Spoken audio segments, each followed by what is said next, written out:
मेरा तो जी वज़न बढ़ता रहता है, इंटेंशनली नहीं बढ़ता वो, मैं क्योंकि खाने का बड़ा शौकीन हूँ। मैं एक्स्ट्रा क्लासेस दे रहा था क्योंकि खुशकिस्मती से पंजाबी मेरी फर्स्ट टंग ही आप समझ लें। Hence you will see a thin Noori Nath rather than a bulked up one.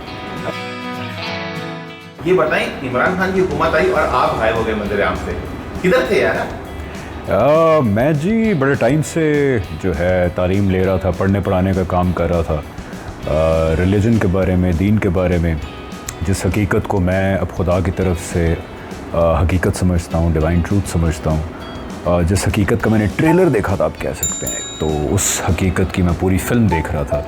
सो मैं पढ़ने पढ़ाने में ज़रा मसरूफ़ था और आगे भी रहूँगा, लेकिन अब ज़रा ये है कि थोड़ा सा एक ब्रीतर जो है वो मैं ले रहा हूँ। The legend of Maula Jatt वो आने वाली है, जिसमें आप नूरी नाथ का किरदार करें, विलन का। यार आज तक आपने हीरो की किरदारी की नहीं, अचानक से विलन में कहाँ घुस गए आप? देखें जी, वो एक तो कैरेक्टर ख़ुद बड़ा आइकॉनिक कैरेक्टर है, सो इसलिए it was an absolute privilege to do the character of Noori Nath. और मेरा ख्याल से हमेशा के विलन के जो रोल्स होते हैं वो ज़रा ज़्यादा चैलेंजिंग भी होते हैं, मल्टी डायमेंशनल भी होते हैं, और आई थिंक उनके अंदर परफॉर्मेंस मार्जिन भी ज़रा ज़्यादा होता है। सो इसलिए मैंने कहा चलो एक विलन का जो है वो रोल भी कर लिया जाए। फवाद ने तो वजन बड़ा वगैरह काफ़ी बढ़ा लिया था अपना, आपने भी बढ़ाया था? मेरा तो जी वज़न बढ़ता रहता है, इंटेंशनली नहीं बढ़ता वो, मैं क्योंकि खाने का बड़ा शौकीन हूँ, तो वो वैसे ही बढ़ जाता है मेरा वज़न। बट मैं ज़्यादा बढ़ा नहीं सक रहा था क्योंकि परवाज़ है जुनून और मौला जट की इवेंचुअली शूट जो है वो क्लैश कर गई थी। सो अगर मैं पहले शुरू में मैं मोटा हुआ था, और इसलिए अगर आप नोटिस करें तो परवाज़ है जुनून के कई सीन्स के अंदर मेरा वज़न काफ़ी जो है वो ज़्यादा है। तो वो उस टाइम था जब I was also trying to bulk up for Noori Nath, लेकिन जब वो क्लैश पड़ गया तो फिर मुझे वज़न कम करना पड़ा। Hence you will see a thin Noori Nath rather than a bulked up one. अच्छा हमजा, अभी जो पोस्टर आया है उसमें आपके पास एक नहीं दो गंडा थे, पर सुनने में आया काफ़ी भारी, देखो 5-6 किलो का एक गंडा था। हाँ, एक तो गंडासा जो है वो नहीं है, दो कुल्हाड़ियाँ आप कह सकते हैं कि वो वेपन्स हैं नूरी के। गंडासा इज़ प्राइमरली मौला जट्स वेपन, और वो मौला का बड़ा एक आइकॉनिक वेपन है जो गंडासा है। और दूसरा ऑब्वियसली ओरिजिनल वेपन्स तो जो है वो भारी ही थे, लेकिन हमने दो वेरिएशंस बनाई थी, एक ओरिजिनल वेपन्स हैं और एक वो वेपन्स हैं जिनके साथ एक्शन सीक्वेंसेस शूट किए गए और मनूवर किया गया। तो वो जो है वो एक लाइटर मटेरियल से बनाए गए थे ताकि ज़रा आसानी से एक्शन हो। दे वर वेरी लाइट, या बट द ओरिजिनल वन, चाहे वो गंडासा हो या कुल्हाड़ी हो, जो शूट्स के लिए भी इस्तेमाल किए गए और उन सीन्स में इस्तेमाल किए गए जो जिनमें फाइटिंग नहीं इन्वॉल्व थी, वो वाकई काफ़ी भारी थे, हैवी ड्यूटी थे। मौला जट थे पंजाबी फिल्म में, आप तो सुने हैं वहाँ पे एक्स्ट्रा क्लासेस दे रहे थे पंजाबी की। मैं एक्स्ट्रा क्लासेस ले नहीं रहा था, आप लोगों को मैं एक्स्ट्रा क्लासेस दे रहा था क्योंकि खुशकिस्मती से पंजाबी मेरी फर्स्ट टंग ही आप समझ लें। मैं घर में आज भी वालदा के साथ जो है पंजाबी बोलता हूँ। सो मेरे लिए बहुत आसानी थी कि मुझे जो है पंजाबी बड़ी कंफर्टेबली मैंने डायलॉग्स बोले, and obviously I think it help me perform in a much better way because I was comfortable with the language I was speaking. Punjabi से याद आया, the legend of Maula Jatt एक ही ज़बान में तर्जुमा डब हो रही है, वो है चाइनीज़। तो सोचा यार ये चीन पा जरा बोलते हुए कैसा लगेगा?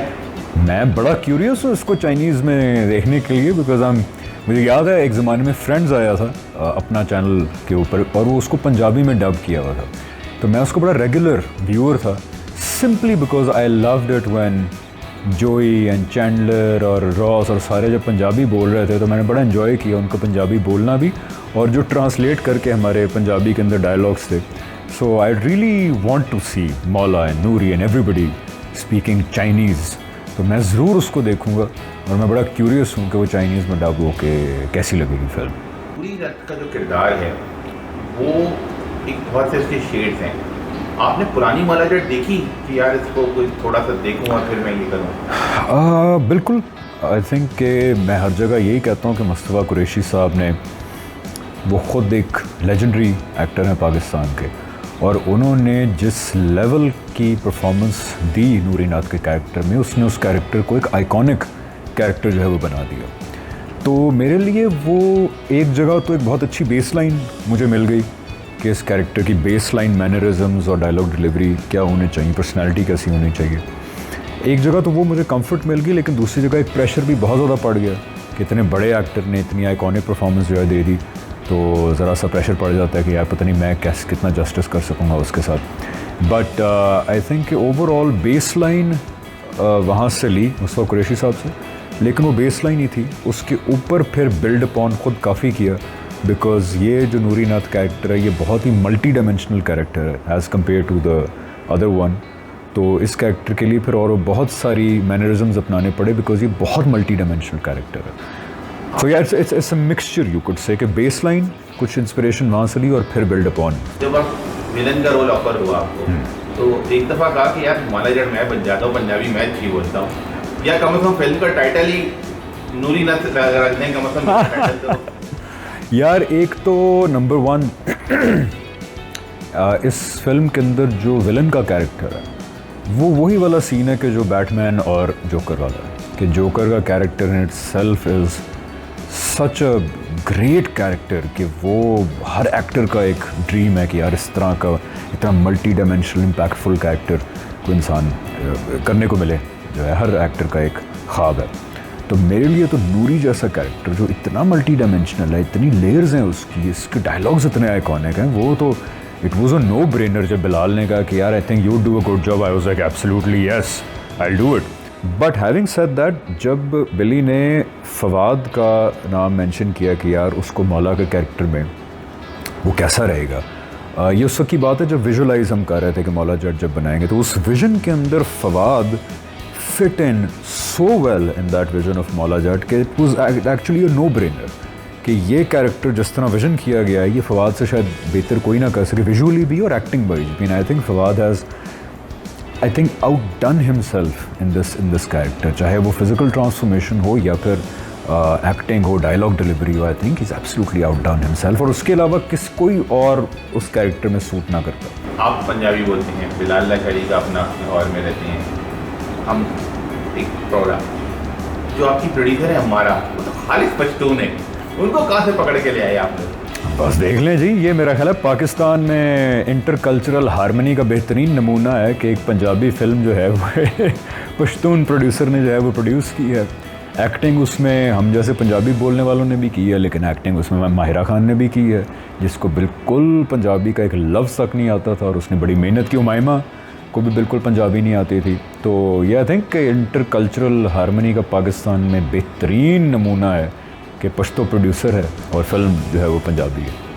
हुमायूं साहिब ने बताया कि आपने उनके साथ एक फिल्म की हुई है, साइन कोई वादा किया हुआ है बनाने का कुछ, तो वो आपकी पढ़ाई खत्म होने का इंतजार कर रहे थे कि फिर बनाएंगे? यार हाँ, हुमायूं भाई तो वो तो ही is like a family to me, वो तो मेरे समझे के भाई हैं वो, तो वो उनसे काफ़ी कुछ हमने प्लान किया है आगे करने का। सो डेफिनेटली क्यों नहीं, एक क्यों, हम ज़्यादा भी करेंगे।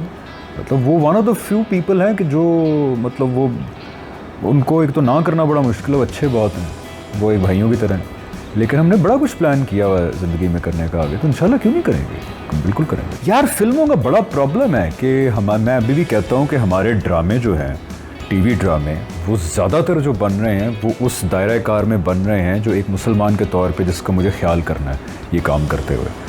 लेकिन फ़िल्में अभी भी, बिकॉज़ फ़िल्म के अंदर हम ग्लैमर के नाम पे बहुत कुछ ऐसा कर रहे हैं जो कि अल्लाह ताला का जो डिफ़ाइंड दायरा है उससे बहुत बाहर निकल जाते हैं हम। सो इसलिए मैं फ़िल्म पता नहीं कितनी करूँगा, लेकिन ड्रामा इज़ स्टिल मीडियम जहाँ पे उन चीज़ों को उनका लिहाज किया जाता है। सो आई थिंक ड्रामा ज़्यादा करूँगा। फिल्में तो वाकई आप सही कह रहे हैं कि हर दूसरी फिल्म के अंदर हम ऐसी चीज़ें डाल रहे हैं कि जो एक मुसलमान जो कि अपनी आखिरत की जवाबदही का जिसको ख्याल है वो शायद थोड़ा डरे करने से।